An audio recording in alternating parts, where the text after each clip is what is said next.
നമുക്കിനി പറയാനുള്ളത് ഏതാണ്? ഗുരുത്വാകർഷണ ബലം എന്നത് പരസ്പരാകർഷണ ബലമല്ലോ. അന്തരീക്ഷത്തിൽ പറന്നുയർന്ന വിമാനത്തിന്റെ പ്രവർത്തനം നിലച്ചുപോയാൽ വിമാനം താഴേക്ക് പതിക്കുന്നത് പോലെ ഭൂമി വിമാനത്തിലേക്ക് ഉയർന്നു പോകുന്നില്ലല്ലോ. എന്തായിരിക്കും കാരണം എന്നാണ് ഇവിടെ ചോദിച്ചിട്ടുള്ളത്. എന്താണ് എന്തായിരിക്കും കാരണം? അതായത് പരസ്പര ആകർഷണ ബലമാണ് എന്ത് ഗുരുത്വാകർഷണ ബലം എന്ന് പറഞ്ഞാൽ. അപ്പൊ ഇവിടെ ഈ വിമാനവും ഭൂമിയും തമ്മിലുള്ള ആകർഷണ ബലം നോക്കിയാൽ ഭൂമി എത്ര ബലത്തിലാണോ വിമാനത്തിനെ ആകർഷിക്കുന്നത് അതേ ബലത്തിൽ അതേ അളവ് ബലത്തിൽ വിമാനം ഭൂമിയെയും ആകർഷിക്കുന്നുണ്ട്. എന്നാലും പ്രവർത്തനം നിലച്ചു പോയാൽ വിമാനം താഴേക്കാണല്ലോ പതിക്കുന്നത്, ഭൂമി വിമാനത്തിലേക്ക് ഉയർന്നു പോകുന്നില്ലല്ലോ എന്നാണ് ചോദിച്ചത്. ഓക്കെ, നമുക്കൊരു ചിത്രീകരണം നോക്കാം.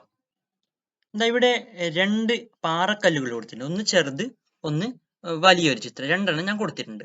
അപ്പൊ ഞാനൊരു നിശ്ചിത ബലം എന്താ ഇതിനു മുകളിൽ പ്രയോഗിക്കുന്നു വിചാരിച്ചു. ഈ ചെറിയ കല്ലിന് മുകളിൽ ഞാനൊരു നിശ്ചിത ബലം ഈ ഒരു ദിശയിൽ പ്രയോഗിക്കുന്നുണ്ട്. ഓക്കെ, ഒരു ചെറിയ ബലമാണ് ഈ പാറക്കല്ല്, അപ്പോൾ നീങ്ങി പോകുന്നുണ്ട് മുന്നോട്ട്. ഇതേ ബലം ഞാൻ ഈ ഒരു വലിയ പാറക്കല്ലിലാണ് പ്രയോഗിക്കുന്നത് വിചാരിച്ചു. അപ്പോൾ ഈ പാറക്കല്ല് ഇവിടുന്ന് അനങ്ങാനുള്ള സാധ്യതയുണ്ടോ? അഥവാ അനങ്ങുന്നുണ്ടെങ്കിൽ വളരെ ചെറിയ അളവിലായിരിക്കും അനങ്ങുന്നത് അല്ലേ?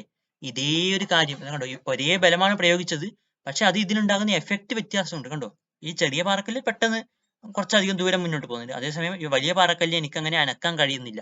ഇതേ കാര്യം തന്നെയാണ് നമുക്ക് മറ്റു സാഹചര്യത്തിൽ കിട്ടുന്നത്. അതായത് ഭൂമി ഈ നിശ്ചല ബലം പ്രയോഗിക്കുമ്പോൾ വിമാനം താഴോട്ട് വരുന്നുണ്ട്. അത് ഇതേ ബലം വിമാനം ഭൂമിയിൽ പ്രയോഗിക്കുമ്പോൾ ഭൂമി ഉയർന്നു വരുന്നില്ല. ഇപ്പൊ നമ്മൾ ഈ കണ്ട പാറക്കല്ലിന്റെ കേസ് ഉണ്ടല്ലോ, അതേ കാര്യം തന്നെയാണ് കേട്ടോ ഇവിടെ. ഈ വിമാനം ഈ ബലം ഭൂമിയെ പ്രയോഗിക്കുമ്പോൾ അത് എങ്ങനെയാണ് ഈ ആനപായം പഴങ്ങ എന്നൊക്കെ പറഞ്ഞു കേട്ടില്ലേ? ഏകദേശം ആ ഒരു രീതിയിലാണ്. അത്രമാത്രം, അതായത് വലിയൊരു ബലമായിട്ട് ഇതിന് അനുഭവപ്പെടുന്നില്ല നമ്മുടെ ഭൂമിക്ക്. ഈ ബലം പര്യാപ്തമല്ല. അതാണ് കാര്യം, മനസ്സിലായല്ലോ? ഓക്കെ, നമുക്ക് നോക്കാം. ഇവിടെ പറഞ്ഞിട്ടുള്ളത് 10,000 കിലോഗ്രാം മാസുള്ള വിമാനം എന്നാണ്. വിമാനത്തിന്റെ മാസ് എത്ര? 10,000 കിലോഗ്രാം. ഭൂമിയിൽ നിന്ന് 10 കിലോമീറ്റർ ഉയരത്തിലായിരിക്കുമ്പോൾ വിമാനവും ഭൂമിയും തമ്മിലുള്ള ഗുരുത്വാകർഷണ ബലം കണക്കാക്കാനാണ്. ഓക്കെ, അപ്പൊ നമുക്ക് എം തന്നിട്ടുണ്ട് 10,000 കിലോഗ്രാം. ഈ 10,000-ൽ 4 പൂജ്യമല്ലേ ഉള്ളത്? അതുകൊണ്ട് 10,000 എന്നതിനെ എനിക്ക് എങ്ങനെ മാറ്റി എഴുതാം? 10 ഘാതം 4, 4 പൂജ്യമല്ലേ ഇവിടെ ഉണ്ടായത്? 10 ഘാതം 4 കിലോഗ്രാം എന്ന് എഴുതാം. അപ്പൊ നമുക്ക് എം കിട്ടി, ചെറിയ എം കിട്ടി. വസ്തുവിന്റെ മാസ്, അതായത് വിമാനത്തിന്റെ മാസ് ഈസ് ഈക്വൽ ടു 10⁴ 10 ഘാതം 4 കിലോഗ്രാം. അടുത്തത് തന്നിട്ടുള്ള എന്താണ്? ഭൂമിയുടെ ഉപരിതലത്തിൽ നിന്നുള്ള ഉയരം D is equal to 10 kilometre. ഈ കിലോ എന്ന് പറഞ്ഞാൽ അത് ശരിക്കും 1000 എന്നാണ്. അതായത് 10 കിലോമീറ്റർ എന്നാൽ 10 ഗുണിക്കണം 1000 മീറ്റർ എന്നാണ്. 10 ഗുണിക്കണം 1000 മീറ്റർ എന്ന് വരും. അതായത് കിലോ എന്ന വാക്ക് പറഞ്ഞാൽ അത് 1000, അതായത് 10 ഘാതം 3 ആണല്ലോ 1000. 1000 കൊണ്ട് ഗുണിക്കണം എന്നർത്ഥം. ആ 10 കിലോമീറ്റർ എന്നതിനെ മാറ്റി എഴുതുമ്പോൾ ഈ 10 പിന്നെന്ത് കൂടി എഴുതണം? 3 പൂജ്യം എക്സ്ട്രാ എഴുതണം. ഈ കിലോ എന്നതിന് കണക്കായിട്ട് 3 പൂജ്യം കൂടി എക്സ്ട്രാ എഴുതണം. അത് 10,000 മീറ്റർ ഈസ് ഈക്വൽ ടു, ഈ 10,000-ത്തിനൊക്കെ എനിക്ക് എങ്ങനെ എഴുതാം? ഇവിടെ പറഞ്ഞ അതേപോലെ തന്നെയാണ് 10 ഘാതം 4 മീറ്റർ എന്ന് എഴുതാം. ഓക്കെ, അങ്ങനെയാണ് നമുക്ക് എഫ് കാണേണ്ട ഇക്വേഷൻ അറിയാം. സാർവീയ ഗുരുത്വാകർഷണ നിയമപ്രകാരം ഒരു ഇക്വേഷൻ അറിയാം. F is equal to G m1 m2 by D square എന്നാണ് അല്ലേ? ഇവിടെ നമുക്ക് എഫ് തന്നെയാണ്, ജി തന്നെയാണ്. m1-ന് പകരം ക്യാപിറ്റൽ എം ഭൂമിയുടെ മാസം എടുത്തു, m2-ന് പകരം ചെറിയ എം അതായത് വിമാനത്തിന്റെ മാസം എടുത്തു, ഡിവൈഡഡ് ബൈ ഡി സ്ക്വയറിന് പകരം നമുക്ക് തൽക്കാലം ആർ സ്ക്വയറിന് എഴുതാം. ഓക്കെ, ഈ 6 എന്ന് പറഞ്ഞാൽ ഭൂമിയുടെ കേന്ദ്രത്തിൽ നിന്ന് വിമാനത്തിലേക്കുള്ള ആ ഒരു ദൂരമാണ്. ഓക്കെ, ഇത് ചെയ്തിട്ടുണ്ട്. ഇവിടെ ജി ഗുണിക്കണം എം എന്ന് വെച്ചാൽ അത് 6 ഗുണിക്കണം 10 ഘാതം 24 ഭൂമിയുടെ മാസ് കേട്ടോ. ഓക്കെ, m2 എന്ന് വെച്ചാൽ വിമാനത്തിന്റെ മാസ്, നമ്മൾ നേരത്തെ എഴുതിയ കാര്യമാണ്, 10 ഘാതം 4 kilogram. Okay, divided by R square. ഈ 6 പറഞ്ഞാൽ എന്തിന്റെയൊക്കെ സമ്മാണ്?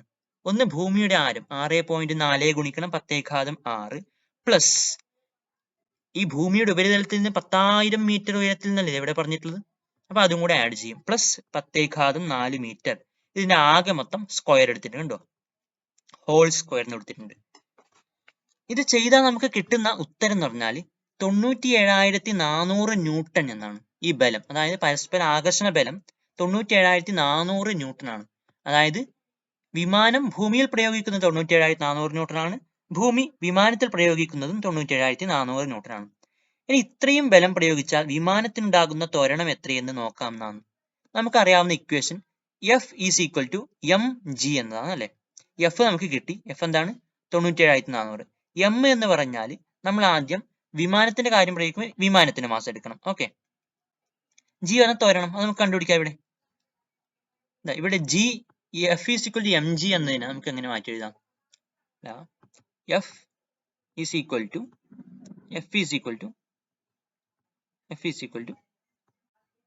എം ജി ആണ്. ഓക്കെ, ഈ ജി എ മാത്രം ഞാൻ ഇപ്പഴ സൈഡ് ഇട്ടാൽ ഈ എമ്മിനെ അടിയിലോട്ട് കൊണ്ടുപോകണം അല്ലെ. അപ്പൊ എഫ് ഈ എമ്മിനെ അടിയിലോട്ട് കൊണ്ടുപോയാൽ എഫ് ഡിവൈഡഡ് ബൈ എം ഉണ്ട്. F divided by M is equal to എന്താണ്? ജി. ഇതിന് ത്വരണം. ഓക്കെ, ഓക്കെ, ഭൗമോപരിതലത്തിലുള്ള ജിയുടെ വാല്യൂ നമുക്ക് എത്ര? 9.8 ആണെന്ന് അറിയാം അല്ലെ. പക്ഷെ ഇത് ഭൗമോപരിതലത്തിൽ നിന്ന് വീണ്ടും ഉയരത്തിലാണ് ഈ വിമാനം ഉള്ളത് കേട്ടോ. അതുകൊണ്ട് ഇവിടെ നമുക്ക് ചെറിയ വ്യത്യസ്തമുള്ള ഒരു ജിയുടെ വാല്യൂ ആണ് കിട്ടല്, വ്യത്യാസമുള്ള ഒരു വാല്യൂ ആണ് കിട്ടല്. ഇപ്പൊ എഫ് ബൈ എം കണ്ടു ഇവിടെ, ഇതാണ് ഇവിടെ കണ്ടോ, എഫ് ബൈ എം. ഇത് ചെയ്താൽ എഫ് അറിയാം 97,400 ആണ്, ഡിവൈഡഡ് ബൈ എം എത്രയാണ്? 10,000 ആണ്. ഇത് ചെയ്ത് കഴിഞ്ഞാൽ നമുക്ക് കിട്ടുന്ന ജിയുടെ വാല്യൂ എന്ന് പറഞ്ഞാൽ 9.74 മീറ്റർ പെർ സെക്കൻഡ് സ്ക്വയർ ആണ്. അതായത് 97,400 ന്യൂട്ടൺ ബലം പ്രയോഗിച്ചപ്പോൾ വിമാനത്തിനുണ്ടായ ത്വരണം 9.74 മീറ്റർ പെർ സെക്കൻഡ് സ്ക്വയർ ആണ്. ഇനി ഇതേ ബലം വിമാനം ഭൂമിയിൽ പ്രയോഗിക്കുന്നുണ്ട് അല്ലെ, ഇതേ ബലമാണ്. അങ്ങനെയാണ് ഭൂമിക്കുണ്ടാകുന്ന ഒരു ത്വരണം നോക്കാം.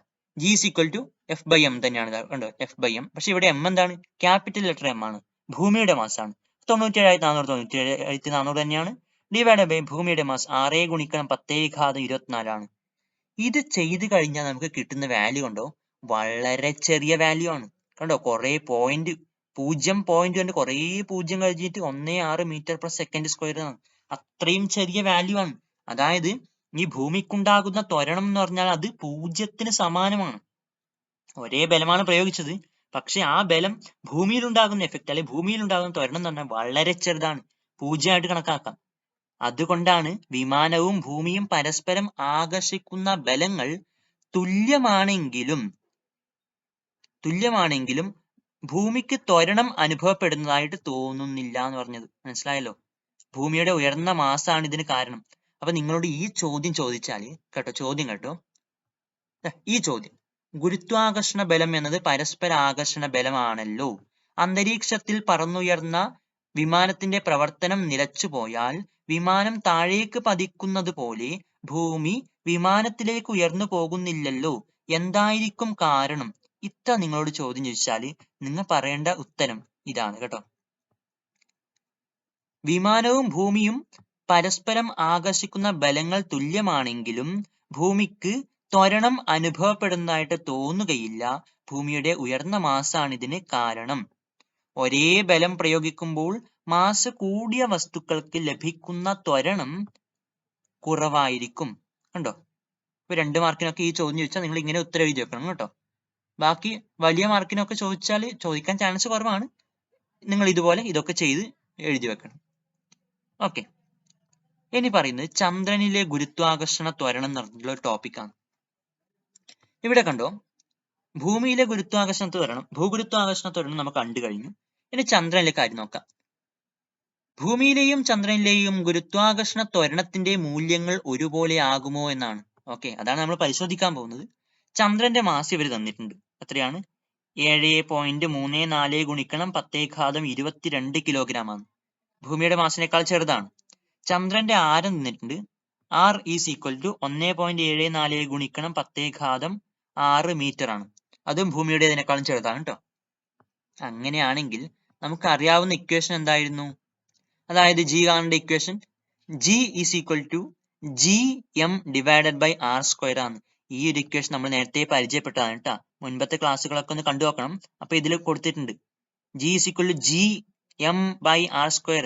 ഈ ഇക്വേഷൻ എഴുതി നമ്മൾ പറഞ്ഞു ഈ ഗുരുത്വാകർഷണ ത്വരണം എന്നത് വസ്തുവിന്റെ മാസിനെ ആശ്രയിക്കുന്നില്ല എന്ന് പറഞ്ഞിട്ടുണ്ട്. ഒന്ന് കണ്ടു നോക്കൂ കേട്ടോ. Okay, GM by R square ആണ് ജിയുടെ ഇക്വേഷൻ. അങ്ങനെയാണെങ്കിൽ ജി ചന്ദ്രൻ നമുക്ക് കിട്ടുന്നത്, ഇത് ചെയ്തു നോക്കിയാൽ കിട്ടുന്നത്, അതായത് ജിയുടെ വാല്യൂ കൊടുക്കണം. എത്ര? 6.67 ഗുണിക്കണം 10⁻11 newton metre per kilogram square എന്ന് കൊടുക്കണം. ഓക്കെ, അതായത് സാർവിക ഗുരുത്വാകർഷണ സ്ഥിരാങ്കമാണ്. എമ്മിൻ്റെത് ചന്ദ്രന്റെ മാസാണ്, അത് കൊടുക്കണം. പിന്നെ ചന്ദ്രന്റെ ആരം 6 കൊടുക്കണം, അതിന്റെ സ്ക്വയർ കൊടുത്തിട്ട് ചെയ്താൽ ഇങ്ങനെ കിട്ടും. ഓക്കെ, എന്നിട്ട് നമ്മൾ ജി ചന്ദ്രൻ ഹരിക്കണം ജി ഭൂമി ഈ ഒരു വാല്യൂ കണക്കാക്കിയാൽ നമുക്ക് ഏകദേശം 1/6 കിട്ടുന്നത്. എത്രയാണ്? 1/6. അതായത് ചന്ദ്രനിലെ ജിയുടെ മൂല്യം എത്ര? 1.662 metre per second square divided by 9.8 metre per second ചെയ്ത് കഴിഞ്ഞാൽ നമുക്കിത് ഏകദേശം 1/6 എന്നൊരു വാല്യൂ ആയിട്ട് കിട്ടും. അതായത് ഈ ഒരു വാല്യൂ, ഈ ചന്ദ്രനിലെ ജിയുടെ മൂല്യം എന്ന് പറഞ്ഞാൽ ഭൂമിയിലെ ജിയുടെ മൂല്യത്തിന്റെ ഏകദേശം 1/6, 1/6 ആണ്. ഓക്കെ, അതായത് ഭൂമിയിൽ 60 കിലോഗ്രാം ഭാരമുള്ള ഒരു വസ്തുവിന് ചന്ദ്രനിൽ എത്രയായിരിക്കും ഭാരം? 1/6 ജിയുടെ മൂല്യം. അതുകൊണ്ട് ഭാരവും 1/6 ചുരുങ്ങും. അതായത് 10 ചുരുങ്ങും ഭാരം. അതേസമയം മാസ് എന്നത് മാറില്ല. മാസ് എല്ലായിടത്തും ഒരേപോലെ ആയിരിക്കും. ഭാരത്തിലാണ് വ്യത്യാസം സംഭവിക്കുന്നത്. ഓക്കെ, അടുത്ത ചോദ്യം. നമുക്ക് ഈ ചോദ്യത്തിന്റെ ഉത്തരം നോക്കാം. 10,000 കിലോഗ്രാം മാസുള്ള ഒരു കൃത്രിമ ഉപഗ്രഹം പ്രവർത്തനം നിലച്ച് ഭൂമിയിലേക്ക് പതിക്കാൻ തുടങ്ങുന്നു. വസ്തുക്കൾ തമ്മിലുള്ള ആകർഷണം പരസ്പരമാണ് എന്നറിയാമല്ലോ. ഭൂമി ഉപഗ്രഹത്തെ ആകർഷിക്കുന്ന അതേ ബലത്തിൽ ഉപഗ്രഹം ഭൂമിയെയും ആകർഷിക്കുന്നു. കുറച്ച് കാര്യങ്ങൾ തന്നിട്ടുണ്ട്. ഭൂമിയിൽ നിന്നുള്ള ഉയരം തന്നിട്ടുണ്ട് 5000 മീറ്റർ. ഭൂമിയുടെ ആരം തന്നിട്ടുണ്ട് 6.4 ഗുണിക്കണം 10⁻6 മീറ്റർ. അപ്പൊ 2 സബ് ക്വസ്റ്റ്യൻസ് തന്നിട്ടുണ്ട്. ഇതിന്റെ ആൻസർ നമുക്ക് നോക്കാം. നോക്കൂ, നമുക്ക് തന്നിട്ടുള്ള കാര്യങ്ങൾ നമ്മൾ എടുത്തെഴുതി. ഉപഗ്രഹത്തിന്റെ മാസ് സ്മോൾ ലെറ്റർ m ആയിട്ട് എടുത്തു. Is equal to 10,000 kilogram. ഇതിനെങ്ങനെ മാറ്റി എഴുതാം? 4 പൂജ്യം അല്ലേ, 10⁻4 കിലോഗ്രാം എന്ന് എഴുതി. ഭൂമിയുടെ മാസ് ക്യാപിറ്റൽ ലെറ്റർ m ആയിട്ട് എടുത്തു. അത് 6 ഗുണിക്കണം 10⁻24 തന്നിട്ടുണ്ട്. ആകെ അകലത്തിന് d എന്ന സ്മോൾ ലെറ്റർ d എന്ന ലെറ്റർ കൊണ്ട് ഉപയോഗിച്ചു എഴുതുന്നു. ഓക്കെ, അതെന്തൊക്കെ എന്തിനൊക്കെ സമ്മാണ്? ഭൂമിയുടെ ആരം പ്ലസ് മേലോട്ടുള്ള ഉയരം ഉണ്ടല്ലോ, ഭൂമിയിൽ നിന്നുള്ള ഉയരം. അത് നമുക്ക് എന്ത് കിട്ടി? ഭൂമിയുടെ ആരം 6 എന്ന് എടുത്താൽ 6 പ്ലസ് മേലോട്ടുള്ള ഉയരം 5000 മീറ്റർ. ഈ m മീറ്റർ ആണ് കേട്ടോ. Okay, metre. ഭൂമിയുടെ ആരം 6.4 ഗുണിക്കണം 10⁻6 പ്ലസ് 5000 മീറ്റർ, 5000 മീറ്റർ. ഓക്കെ, 6.4 ഗുണിക്കണം 10⁻6 എന്നല്ലേ. അപ്പൊ 6 പൂജ്യം നമുക്ക് ഇവിടെ ഇട്ടുണ്ടല്ലോ. ആദ്യത്തെ പൂജ്യം ഇടുമ്പോൾ, അതായത് 10 ഗുണിക്കുന്ന ഉത്തരം, അതർത്ഥം ആദ്യത്തെ പൂജ്യം കൊണ്ട് ഈ ഒരു പോയിന്റ് മാറി. ഓക്കെ, പിന്നെ എത്ര പൂജ്യം ഉള്ളു? 5 പൂജ്യം കൂടി ഉണ്ട്. 1 2 3 4 5 പൂജ്യം ഇട്ടു പ്ലസ് 5000 മീറ്റർ. ഇത് രണ്ട് കൂട്ടിയാൽ കിട്ടും 6405000 മീറ്റർ. ഓക്കെ, ഇത് കിട്ടും. ഇത് നമുക്ക് എങ്ങനെ മാറ്റി എഴുതാം? ഈ 6 കഴിഞ്ഞിട്ട് പോയിന്റ് ഇട്. ഓക്കെ, സംഖ്യ കഴിഞ്ഞിട്ട് പോയിന്റ് ഇട്ട് 1 2 3 4 5 6 6 സംഖ്യ കഴിഞ്ഞിട്ട് നമ്മൾ പോയിന്റ് ഇട്ട്. അതുകൊണ്ട് നമ്മൾ ഗുണിക്കണം 10⁻6 മീറ്റർ എന്ന് എഴുതാം. ഓക്കെ, ഇനി ഗുരുത്വാകർഷണ ബലം കാണേണ്ട ഇക്വേഷൻ അറിയാം. സാർവീയ ഗുരുത്വാകർഷണ നിയമപ്രകാരം F is equal to G m1 m2 by d square. G നമ്മൾ ആദ്യം എഴുതി. m1 പകരം ഭൂമിയുടെ മാസ് m ആയിട്ട് എടുത്തു, ക്യാപിറ്റൽ ലെറ്റർ m. m പകരം ഉപഗ്രഹത്തിന്റെ മാസ് സ്മോൾ ലെറ്റർ m ആയിട്ട് എടുത്തു, m2 പകരം d സ്ക്വയർ അങ്ങനെ തന്നെ എഴുതി. ഓക്കെ, ഈ ജിയുടെ വാല്യൂ ഞാൻ ഇവിടെ കൊടുത്തിട്ടുണ്ട്. 6.67 ഗുണിക്കണം 10⁻11. ക്യാപിറ്റൽ ലെറ്റർ m ഭൂമിയുടെ മാസ് ആണ്, അത് നമുക്ക് തന്നിട്ടുണ്ടായിരുന്നു, അത് നമ്മൾ എടുത്തെഴുതി. ഇനി ഉപഗ്രഹത്തിന്റെ മാസ് 10⁻4 കിലോഗ്രാം ആണ് തന്നിട്ടുണ്ടായിരുന്നു, അതും എടുത്തെഴുതി. ഹരിക്കണം d സ്ക്വയർ. d എന്ന് വെച്ചാൽ എന്താണ് നമ്മൾ എഴുതിയിട്ടുണ്ട് ഇവിടെ, കണ്ടോ, ഇവിടെ മേലെ എഴുതിയിട്ടുണ്ട്. ഇത് നമ്മൾ ഉള്ളിൽ എഴുതി, ബ്രാക്കറ്റിനകത്ത് എഴുതി. ഹോൾ സ്ക്വയർ ഉണ്ട്, കണ്ടോ, ഘാതം 2 ഉണ്ട്. ഇനി ഈ 6.67 ഗുണിക്കണം ഈ 6 നമ്മൾ അടുത്തടുത്ത് എഴുതിയിട്ടുണ്ട്, കണ്ടോ, ഇവിടെ അടുത്ത് എഴുതിയിട്ടുണ്ട്. പിന്നെ ബാക്കി എന്തൊക്കെയാണല്ലോ, ഒരു 10⁻−11 ഉണ്ട്, ഒരു 10⁻24 ഉണ്ട്, ഒരു 10⁻4 ഉണ്ട്. അത് നമ്മൾ അടുത്തടുത്ത് ഇവിടെ എഴുതി. ഹരിക്കണം ഈ ഹോൾ സ്ക്വയർ ഉണ്ടോ, ഇത് രണ്ടിനും ബാധകമാണ്. അപ്പൊ 6.405 സ്ക്വയർ ഉണ്ടോ ഇവിടെ കൊടുത്തിട്ട് ഗുണിക്കണം 10⁻6 സ്ക്വയർ. ഈ 10⁻6 സ്ക്വയർ 10⁻6 ഘാതം 2 എന്നതിനാ 10⁻6 ഗുണിക്കണം 2 എന്ന് എഴുതാം. 10⁻6 ഗുണിക്കണം 2 എന്ന് എഴുതാം. അതായത് 10⁻12 കിട്ടും. ഓക്കെ, മനസ്സിലായല്ലോ. ഇനി ഇതിനെ നമുക്ക് ഗുണിച്ചെഴുതണം, ഈ മേലുള്ള വസ്തുക്കൾ. 6.67 ഗുണിക്കണം 6 എത്ര നോക്കണം. ഞാനിത് ഇവിടെ ചെയ്ത് കൊടുത്തിട്ടുണ്ട്, നോക്കിക്കോ, ഇത് നോക്കി ചെയ്താൽ മതി. ഓക്കെ, സ്വയം ചെയ്ത് നോക്കാം. ഇവിടെ ഞാൻ ചെയ്ത് വെച്ചിട്ടുണ്ട്. 6.67 ഗുണിക്കണം 6 6 7 42 സിസ്റ്റം 4 6 6 36 4 40 സിസ്റ്റം 4 6 6 36 4 40. ഇവിടെ കണ്ടോ രണ്ട് സംഖ്യ കഴിഞ്ഞിട്ട് പോയിന്റ് ഉണ്ടല്ലോ. അതേപോലെ ഞാനിവിടെ രണ്ട് സംഖ്യ കഴിഞ്ഞിട്ട് പോയിന്റ് ഇട്ടു. അപ്പൊ അത്ര 40.02. അതാണ് ഞാൻ ഇവിടെ എഴുതിയത് കണ്ടോ, 40.02. ഇനി ഇവിടെ കണ്ടോ 10 മൈനസ് 11 ഗുണിക്കണം 10 24 പ്ലസ് ഗുണിക്കണം 10 4 ഉണ്ട്. അതാ ഞാൻ ഇവിടെ കൊടുത്തില്ലേ, നോക്കിക്കോ കണ്ടോ, അതാ ഇവിടെ ചെയ്ത് വെച്ചിട്ടുള്ളത്. അതായത് 10 മൈനസ് 11 ഗുണിക്കണം 10 24 ഗുണിക്കണം 10 4 എന്നതിനാ 10 മൈനസ് 11 പ്ലസ് 24 പ്ലസ് 4 എഴുതാം.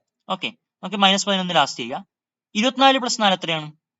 28 ആണ് അല്ലേ. ഇനി മൈനസ് 11 ചെയ്ത് നോക്കാം. അപ്പൊ 28 മൈനസ് 11 അല്ലെ, പ്ലസ് 28 മൈനസ് 11, മൈനസ് 11 പ്ലസ് ഇവിടെ 28 വരും. അപ്പൊ 28 മൈനസ് 11 എത്രയാണ്? അത് 17 അല്ലേ. 28 മൈനസ് 11, 28 മൈനസ് 10 എത്ര? 18. ഒരു ഒന്നും കൂടെ കുറക്കാനില്ലേ, 17. ഓക്കെ, 10 17 കിട്ടി. അതാ ഇവിടെ കൊടുത്തില്ല കണ്ടോ. ഇനി അടിയിൽ 6.405 സ്ക്വയർ എടുക്കാനുണ്ട്. അത് ഇവിടെ കൊടുത്തിട്ടുണ്ട്, ഈ ഭാഗത്ത് അതാണ് കൊടുത്തിട്ടുള്ളത് കണ്ടോ. ഇവിടെ അതാണ് ചെയ്തിട്ടുള്ളത്. 6.405 ഗുണിക്കണം 6.405, 5 5 25, സിസ്റ്റം 2, 5 0 0, പിന്നെ 2 കൂട്ടാം 2, 5 4 20, സിസ്റ്റം 2 കൊടുത്തിട്ടുണ്ട്. 5 6 30, 30ഉം ഈ 2ഉം എത്ര? 32. ഇത് കൊടുത്തു. ഇത് 0 ആണ്, എല്ലാം 0 ആയി പോകും. 0 ഗുണിക്കണം 5 0, 0 ഗുണിക്കണം 0 0, 0 ഗുണിക്കണം 4 0, 0 ഗുണിക്കണം 6 0. ഇനി അടുത്ത് 4 വെച്ച് ചെയ്യണം. 5 4 20, സിസ്റ്റം 2 ഇവിടെ വന്നിട്ട് സിസ്റ്റം 2. ഓക്കെ, ഇനി 4 0 0 പ്ലസ് ഈ 2 സിസ്റ്റം കൊടുത്തിട്ടുള്ള 2 ഉണ്ടല്ലോ മേലെ, അത് കൂട്ടി. ഇനി എടുത്തെഴുതി 2 പ്ലസ് 0 2, 0 0 0 ഇവിടെ 0 വന്നു. ഈ 2 പ്ലസ് ഈ 2 4 വന്നു. പിന്നെ 3 പ്ലസ് 6 9 3 12, സിസ്റ്റം ഇവിടെ 1 വന്നിട്ടുണ്ട്. ഈ 1ഉം ഈ 5ഉം എത്രയാണ്? 6 6 4 10, പിന്നെ ഒരു 1 ഇവിടെ വന്നു. 8ഉം 2 10, 10ഉം ഈ 1ഉം 11. ഓക്കെ, അപ്പൊ ഇവിടെ 1 ബാക്കിയുണ്ട്. ഈ 1 3 കൂട്ടിയാൽ 4 കിട്ടും. ഇനി കണ്ടോ, ഈ ഗുണിച്ച സംഖ്യകൾ നോക്കിക്കോ.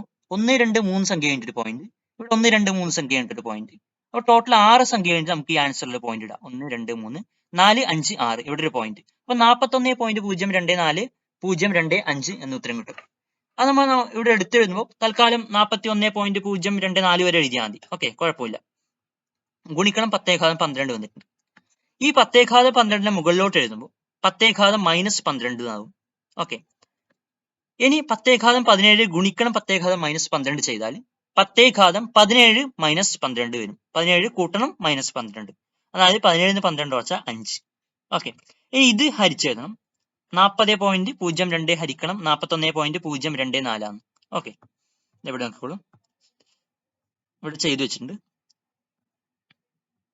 ഈ ഒരു പോർഷൻ മാത്രം നോക്കിക്കോ. 40.02 ഹരിക്കണം 41.024, അതാ ഇവിടെ ചെയ്തിട്ടുള്ളത്. ഇതിന്റെ മുകളിലും താഴെ നമ്മൾ ഈ പോയിന്റ് കളയാൻ വേണ്ടി തൽക്കാലം 1000 കൊണ്ട് ഹരിക്കുന്നുണ്ടോ. ഇവിടെ 3 സംഖ്യ കണ്ടില്ലല്ലോ പോയിന്റ് ഉള്ളത്, അതുകൊണ്ട് ഇവിടെ 3 പൂജ്യങ്ങൾ 1000 കൊണ്ട് ഗുണിച്ചു. അപ്പൊ മേലെയും 3 പൂജ്യങ്ങൾ 1000 കൊണ്ട് ഗുണിച്ചു. അപ്പൊ ഇവിടെ എന്തായി? ആദ്യത്തെ 2 പൂജ്യത്തിന് കറസ്പോണ്ടിങ് ആയിട്ട്, അതായത് 100ന് കറസ്പോണ്ടിങ് ആയിട്ട് ഇവിടെ ഈ പോയിന്റ് മാറി.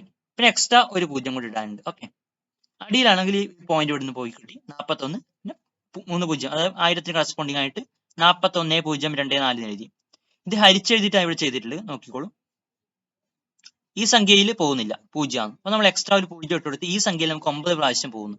9 ഗുണിക്കണം ഈ സംഖ്യ ചെയ്താൽ നമുക്ക് ഇങ്ങനെയാണ് കിട്ടുന്നത്. ഇത് ജസ്റ്റ് കുറച്ച് എഴുതിയാൽ ഇങ്ങനെ കിട്ടും, ഇതിൽ പോകില്ല. അപ്പൊ വീണ്ടും ഒരു 0 എഴുതി കൊടുത്തു. ഇങ്ങനെ 0 ഇട്ട് കൊടുത്താൽ നമുക്ക് ഇവിടെ 7 പ്രാവശ്യം പോകും. ഇത് ഗുണിച്ചിട്ട് അടിയിൽ എഴുതി കൊടുത്തിട്ടുണ്ട്. നമ്മൾ വീണ്ടും ചെയ്യുമ്പോൾ നമുക്ക് ഇനി 5 കിട്ടും, വീണ്ടും 5 കിട്ടും. നമുക്ക് അതാണ് ഇവിടെ എഴുതി വെച്ചില്ലേ, 0.975. വീണ്ടും ഒരു 5 ഉണ്ട് കേട്ടോ. കുഴപ്പമില്ല, നിങ്ങൾ അറ്റ്ലീസ്റ്റ് 0.97 വരെ എഴുതിയാലും മതി, അല്ലെങ്കിൽ 975 അത്ര എഴുതിയാലും മതി. വീണ്ടും ഒരു 5 വരുന്നുണ്ട് ഇവിടെ കണ്ടോ. അപ്പൊ നമുക്ക് ഗുണിക്കണം 10 5 എന്നാണ്. ഈ പോയിന്റ് ഇപ്പുറത്തേക്ക് ഇട്ടാൽ ഇവിടെ 5 ഒന്ന് കുറയും. ഓക്കെ, അപ്പൊ 4 വരും. അപ്പൊ 9.755 9.75 വരെ എഴുതിയാലും മതി. ഗുണിക്കണം 10 4 ന്യൂട്ടൺ എന്ന് കിട്ടും. ഓക്കെ, ഇതെന്താണ് നമ്മൾ കണ്ടുപിടിച്ചത്? പരസ്പര ആകർഷണ ബലമാണ് ഇപ്പൊ കണ്ടുപിടിച്ചത്. ഇനി ക്വസ്റ്റ്യൻസ് എന്തൊക്കെയാണെന്ന് നോക്കാം. അപ്പൊ ഈ ക്വസ്റ്റ്യൻ എന്താണ്? ഉപഗ്രഹത്തിന്റെ ത്വരണം എത്രയാണ് അത് കണ്ടുപിടിക്കാം. ഉപഗ്രഹത്തിന്റെ ത്വരണം കണ്ടുപിടിക്കുന്നത് ഇവിടെ F is equal to ma എന്ന ഇക്വേഷൻ അറിയാം. ഇവിടെ എന്താണ് ഇപ്പോ? F is equal to ma ഉപഗ്രഹം, ഉപഗ്രഹത്തിന്റെ ത്വരണമാണല്ലോ ഇപ്പൊ കണ്ടുപിടിക്കുന്നത്. ഇതിൽ നമുക്ക് എന്ത് എഴുതാം? എ ഉപഗ്രഹം is equal to F by M എന്ന് എഴുതാം. എഫ് എന്താണ് നമ്മൾ എഴുതിക്കൊണ്ട് നമ്മൾ നേരത്തെ എഴുതി വെച്ചു. 9.755 ഗുണിക്കണം 10⁴ ഹരിക്കണം ഉപഗ്രഹത്തിന്റെ മാസ് 10⁴. ഇത് ചെയ്ത് നോക്കണ്ട ഇവിടെ ഈ 10⁴ അടിയുള്ള 10⁴ ക്യാൻസൽ ചെയ്ത് കളയും. അതായത് ഈ 10⁴ മേലോട്ട് എടുക്കുമ്പോൾ 10⁻−4 വന്നു. ആ 10⁴ ഗുണിക്കണം 10⁻−4 ഉണ്ട്. ആ 10⁴ പ്ലസ് -4 വന്നിട്ട് 10�0 വന്നു. ഏത് സംഖ്യയുടെയും ഘാതം 0 എടുത്താൽ ഒന്നാണല്ലോ. അപ്പൊ നമുക്ക് എന്താണ് 9.755 ഗുണിക്കണം 1 എന്ന് കിട്ടും. അത് തന്നെയാണ് 9.755 തന്നെയാണ് മീറ്റർ പെർ സെക്കൻഡ് സ്ക്വയർ ത്വരണം എന്ന് കിട്ടും. ഓക്കെ, നിങ്ങൾ അറ്റ്ലീസ്റ്റ് 9.75 വരെയെങ്കിലും ചെയ്യാം, അത്രയെങ്കിലും എഴുതാം. നിങ്ങൾക്ക് ആ മുഴുവൻ സംഖ്യ അങ്ങനെ തന്നെ എഴുതണമെന്നില്ല. ഈ പോയിന്റ് കഴിഞ്ഞിട്ട് അറ്റ്ലീസ്റ്റ് 2 ദശാംശ സംഖ്യ എഴുതി കൊടുത്ത് ചെയ്താൽ മതിയാവും.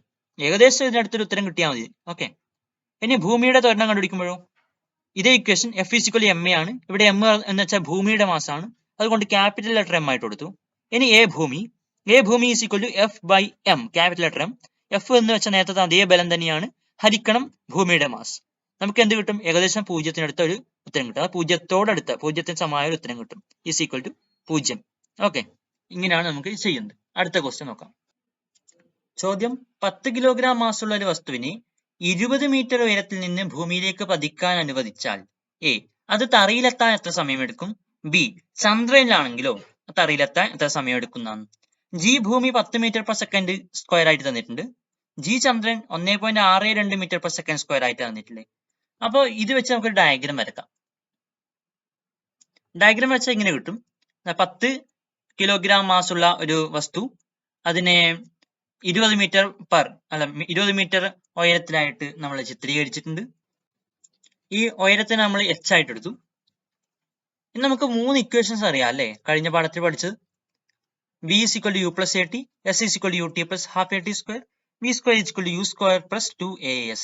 ഓക്കെ, അപ്പൊ m 10 കിലോഗ്രാം ആണെന്നറിയാം. u എന്ന് വെച്ചാൽ ആദ്യ പ്രവേഗമാണ്. അത് ജസ്റ്റ് ഇവിടെ താഴോട്ട് വിടുന്നത്രയല്ലേ, ഇവിടുന്ന് റിലീസ് ചെയ്യുന്നത്രയല്ലേ. ആ തുടക്കത്തിലെ പ്രവേഗത്തിലേക്കും u 0 ആയിരിക്കും. h 20 മീറ്റർ ഹൈറ്റ് ആണ് കേട്ടോ. ഇത് തറ. നമ്മൾ ഈ രണ്ടാമത്തെ ഇക്വേഷൻ എടുക്കുന്നത് s എന്ന് വെച്ചാൽ സ്ഥാനാന്തരമാണ്. ഇവിടെ എന്താണ്? ഈ ഉയരമാണ്, h ആണ്. ഓക്കെ, ഇവിടെ എന്താണ്? അത് h ആണ്. u t plus half a t square എന്നാണ്. u എന്ന് വെച്ചാൽ 0 ആണെന്ന് നമുക്കറിയാലോ, u 0 അല്ലേ. അപ്പൊ u t എന്ന് വെച്ച ടൈം എന്താവും? 0 ആവും. u ഗുണിക്കണം t, 0 ഗുണിക്കണം t എത്രയാണ്? 0 പ്ലസ് ഹാഫ് a എന്ന് പറഞ്ഞാൽ ത്വരണം. ഇവിടെ ഭൂഗുരുത്വാകർഷണ ത്വരണം, അതുകൊണ്ട് g എത്രയായിട്ട് എടുക്കുക? 10 ആയിട്ട് എടുക്കുക. ഓക്കെ, അടുത്ത ടി സ്ക്വയർ അങ്ങനെ കൊടുത്തു. അപ്പൊ h is equal to half G T square എന്ന് കിട്ടും. ഇതിൽ ഈ ടി സ്ക്വയറിന് മാത്രം ഇവിടെ വെച്ചിട്ട് 2-നെ അപ്പുറത്തേക്ക് കൊണ്ടുപോയാൽ 2h, ഈ g യെ അപ്പുറത്തേക്ക് കൊണ്ടുപോയാൽ ഹരിക്കണം g എന്ന് വരും. അങ്ങനെയാണെങ്കിൽ ടി എന്ന് പറഞ്ഞാൽ ഇതിന്റെ റൂട്ട് എടുക്കണം അല്ലെ. ടി എന്ന് വെച്ചാൽ root of 2h by g. അപ്പൊ റൂട്ട് ഓഫ് 2 ഗുണിക്കണം h എത്രയാണ്? 20 മീറ്റർ ആണ്. 20 ഡിവൈഡഡ് ബൈ g ഭൂമി 10 ആണ്, 10 ആയിട്ട് എടുത്ത് പറഞ്ഞിട്ടുണ്ട് അല്ലെ, 10 ആയിട്ട് എടുക്കാൻ പറഞ്ഞിട്ടുണ്ട്. അങ്ങനെയാണെങ്കിൽ റൂട്ട് ഓഫ് 40 ഹരിക്കണം 10 എന്ന് വെച്ചാൽ റൂട്ട് 4 ആണ്, അതായത് 2 ആണ്. എന്താണ്? 2 സെക്കൻഡ് ആണ്. ഓക്കെ, ഇതേ കേസ് ചന്ദ്രനിലാണെങ്കിലോ എന്നാ രണ്ടാമത്തെ ചോദ്യം. അങ്ങനെയാണ് ഇക്വേഷൻ ടി കണ്ടുപിടിക്കേണ്ട ഇക്വേഷൻ ഇത് തന്നെയാണ്. ഇതിൽ എന്ത് മാത്രം മാറും? ഈ ജി മാത്രം മാറും. ജി ചന്ദ്രൻ അത് എത്ര കൊടുക്കണം? 1.62 ആയിട്ട് കൊടുക്കണം. അത് ചെയ്തു കഴിഞ്ഞാൽ നമുക്ക് കിട്ടുന്നത് റൂട്ട് ഓഫ് 24.69 സെക്കൻഡ് ഇതാണ്. കണ്ടോ, 2 × 20 40 ഡിവൈഡ് ബൈ 1.62. ഇവിടെ ചെയ്യാം. ഈ പോയിന്റ് കളയാൻ വേണ്ടി എനിക്ക് ഇവിടെ 100 കൊണ്ട് മൾട്ടിപ്ലൈ ചെയ്യാം അല്ലെ. അപ്പൊ എന്താവും? 2 പൂജ്യമുള്ള സംഖ്യ ഉണ്ട്, 100 കൊണ്ട് മൾട്ടിപ്ലൈ ചെയ്താൽ ഈ പോയിന്റ് 2 സംഖ്യ ഇപ്പുറത്തേക്ക് പോയി, അതായത് 162 എന്ന് എഴുതാം. അതേപോലെ മുകളിലുള്ള 40-നെ നമ്മൾ 100 കൊണ്ട് മൾട്ടിപ്ലൈ ചെയ്യണം. അപ്പൊ 40 2 പൂജ്യം അധികം വരും. ഓക്കെ, നമ്മൾ ഡിവൈഡ് ചെയ്യണം.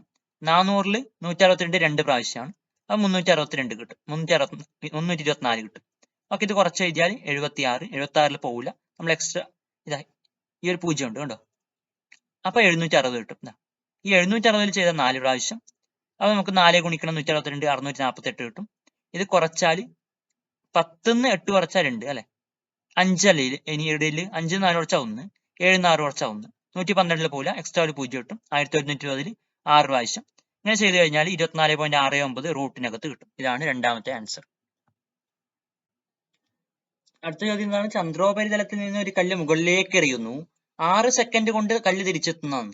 ഓക്കെ, അപ്പൊ മുകളിലോട്ട് 3 സെക്കൻഡ് സഞ്ചരിച്ചു, താഴോട്ട് 3 സെക്കൻഡ് സഞ്ചരിച്ചു. അങ്ങനെയാണ് 6 സെക്കൻഡ് പറയുന്നത് അല്ലേ?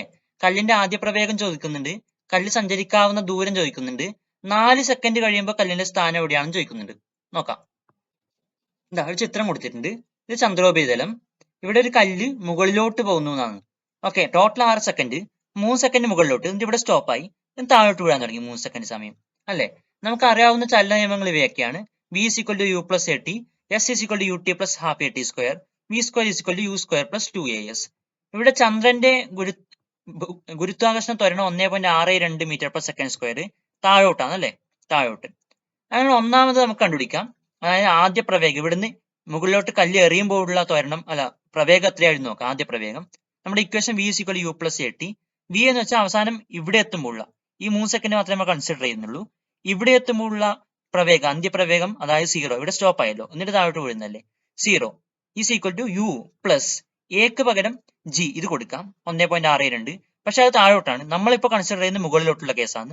അതുകൊണ്ട് മൈനസ് g കൊടുക്കും, ഗുണിക്കണം അതിന് t ഉണ്ട്. t എന്താണ്? 3 സെക്കൻഡ്. അപ്പൊ u പ്ലസ് മൈനസ് 1.62 ഗുണിക്കണം 3. ഈ 1.62 ഗുണിക്കണം 3 ചെയ്താൽ 4.86 ആണ് കിട്ടല്. ഓക്കെ, 4.86 ആണ് കിട്ടല്. അപ്പൊ 0 is equal to u minus 4.86. ഇനി യുവിനെ ഇവിടെ വെച്ചിട്ട് ഈ മൈനസ് 4.86 ഇപ്പുറത്തേക്ക് ഇട്ടാൽ പ്ലസ് 4.86 കിട്ടും. അതായത് u is equal to 4.86 metre per second. അടുത്തത് ബി, കല്ല് സഞ്ചരിക്കാവുന്ന ദൂരമാണ് ചോദിച്ചത്. നമുക്ക് ആദ്യം മുകളിലോട്ടുള്ള ഒരു കേസ് എടുക്കാം. ഓക്കെ, മുകളിലോട്ടുള്ള ഉയരം കിട്ടിയാൽ അത് തന്നെ ആയിക്കുള്ളൂ താഴോട്ടുള്ള ഉയരം. അപ്പൊ നമുക്ക് ആകെ സഞ്ചരിച്ച ഉയരം കിട്ടും. എസ് അപ്വേർഡ്സ് ആണ്. Okay, S up is equal to U T upwards 3 second ആണ് കേട്ടോ. U T plus half A T square. U എത്രയാണ് നമുക്ക് കണ്ടുപിടിച്ചു, 4.86 ആണ്. ഗുണിക്കണം ടി മുകളിലോട്ടുള്ള ആ സമയം എത്ര, 3 പ്ലസ് ഹാഫ് ഇൻറ്റു എ എത്രയാണ്, minus 1.62 into T square 3 square ആണ്, അതായത് 9 ആണ്. ഈ ഇത് ഗുണിച്ചു കഴിഞ്ഞാൽ നമുക്ക് 14.58 കിട്ടും. മൈനസ് ഇത്ര നമ്മൾ ചെയ്ത് കഴിഞ്ഞാൽ 7.29 ആണ് കിട്ടില്ല കേട്ടോ. 1.62 ഗുണിക്കണം 9 ചെയ്താൽ നമുക്ക് 14.58 ആണ് കിട്ടില്ല. ഡിവൈഡഡ് ബൈ 2 കൂടിയുണ്ട്, അപ്പൊ 7.29 കിട്ടും. ഇതിൽ നിന്ന് ഇത് കുറച്ച് കഴിഞ്ഞാൽ നമുക്ക് 7.29 മീറ്റർ കിട്ടും. ഇതെത്ര, മുകളിലോട്ടുള്ള ഉയരാണ്. ആകെ സഞ്ചരിച്ച ദൂരം കിട്ടണമെങ്കിൽ 2 പ്രാവശ്യം മുകളിലോട്ടും താഴോട്ടായല്ലോ. അപ്പൊ 2 ഗുണിക്കണം 7.29 മീറ്റർ, നമുക്ക് 14.5 കിട്ടും. ഓക്കെ, ഇനി മൂന്നാമത്തെ ചോദ്യമാണ്. 4 സെക്കൻഡ് കഴിയുമ്പോൾ കല്ലിന്റെ സ്ഥാനം എവിടെയായിരിക്കും എന്നാണ്. ഓക്കെ, അപ്പൊ ആദ്യത്തെ 3 സെക്കൻഡ് കൊണ്ട് മുകളിലോട്ടായിരുന്നു യാത്ര, അടുത്ത 3 സെക്കൻഡ് താഴോട്ടാണ്. അപ്പൊ 4 സെക്കൻഡ് പറഞ്ഞാൽ 3 സെക്കൻഡ് മുകളിലോട്ട് സഞ്ചരിച്ചിട്ട് താഴോട്ടുള്ള 1 സെക്കൻഡ് സമയം ഇപ്പോൾ എവിടെയാണ് സ്ഥാനം എന്നാണ്. ഓക്കെ, അപ്പൊ നമുക്ക് ഈ ഒരു ഇക്വേഷൻ നോക്കാം. അതായത് ഈ ഇക്വേഷൻ നമുക്ക് തൽക്കാലം ഈ താഴോട്ടുള്ള ആ വരവ് മാത്രമേ കൂട്ടുന്നുള്ളൂ കേട്ടോ. ഈ മുകളിലോട്ടുള്ള ഇത്ര ഭാഗം നമ്മൾ തൽക്കാലം ഇവിടെ പരിഗണിക്കുന്നില്ല. ഇവിടെ നിന്ന് താഴോട്ടുള്ള കേസ് നോക്കാം. അപ്പൊ S is equal to U. U ഇവിടെ എത്രയാണ്, മുകളിൽ നിന്ന് താഴോട്ട് വരുമ്പോൾ തുടക്കത്തിൽ 0 അല്ലേ, എന്നിട്ടല്ലേ കൂടി വരുന്നത്. അപ്പൊ യു എന്ന 0 ആയി, അപ്പൊ യു ടിയും 0 ആയി. ഓക്കെ, പ്ലസ് ഹാഫ് എ എത്രയാണ്, 1.62 താഴോട്ടാണല്ലോ. അപ്പൊ നമ്മുടെ ഈ ഒരു യാത്രയും താഴോട്ടാണല്ലോ അല്ലെ, മുകളിൽ നിന്ന് താഴോട്ട് പോകുന്നത്. അപ്പൊ 1.62 എഴുതി. ടി സ്ക്വയർ, ടി എത്രയാണ്, ഈ 1 സെക്കൻഡ് ആണ്. 3 സെക്കൻഡ് മുകളിലോട്ട് പോയതിനു ശേഷമുള്ള 1 സെക്കൻഡ് ആണ്, അപ്പോഴാണല്ലോ 4 സെക്കൻഡ് ആവുന്നത്. അപ്പൊ 1.62 ഗുണിക്കണം 1 സ്ക്വയർ. ഇത് ചെയ്ത് കഴിഞ്ഞാൽ നമുക്ക് കിട്ടുന്നത് ഗുണിക്കണം 1 സ്ക്വയർ എന്ന 1 തന്നെയാണല്ലോ. അപ്പൊ 1.62 ഹരിക്കണം 2 പറഞ്ഞാൽ 0.81 ആണ്. അതായത് മുകളിൽ നിന്ന് താഴോട്ട് 0.81 മീറ്റർ ആ ഒരു സ്ഥലത്താണ് ഇപ്പോൾ ഉള്ളത്. അപ്പൊ നമുക്ക് ഈ ഉപരിതലത്തിൽ നിന്ന്, ചന്ദ്രന്റെ ഉപരിതലത്തിൽ നിന്ന് എത്ര ഉയരത്തിലാണ് ഉള്ളത് അറിയണമെങ്കിൽ ഈ ടോട്ടൽ ഉയരം അല്ലെ, ഈ ടോട്ടൽ ഉയരത്തിലാണ് 7.29 ആണ്. ഈ ഉയരത്തിൽ നിന്ന് മുകളിൽ നിന്ന് താഴോട്ട് ഇപ്പൊ എത്ര സഞ്ചരിച്ചു, 0.81. ഈ 0.81 കുറക്കണം. ഓക്കെ, അപ്പൊ നമുക്ക് എത്ര, 7.29 കുറക്കണം 0.81 ചെയ്താൽ നമുക്ക് കിട്ടും 6.48 മീറ്റർ.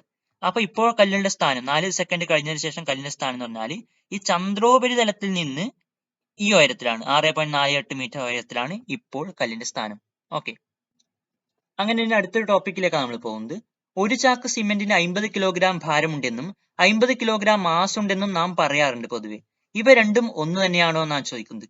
അപ്പൊ ഇനി അടുത്തത് മാസും ഭാരവും തമ്മിലുള്ള വ്യത്യാസം, അവയുടെ പ്രത്യേകതകളാണ് പഠിക്കുന്നത്. അത് നമുക്ക് അടുത്ത ക്ലാസ്സിൽ കേൾക്കാം. Okay, thank you.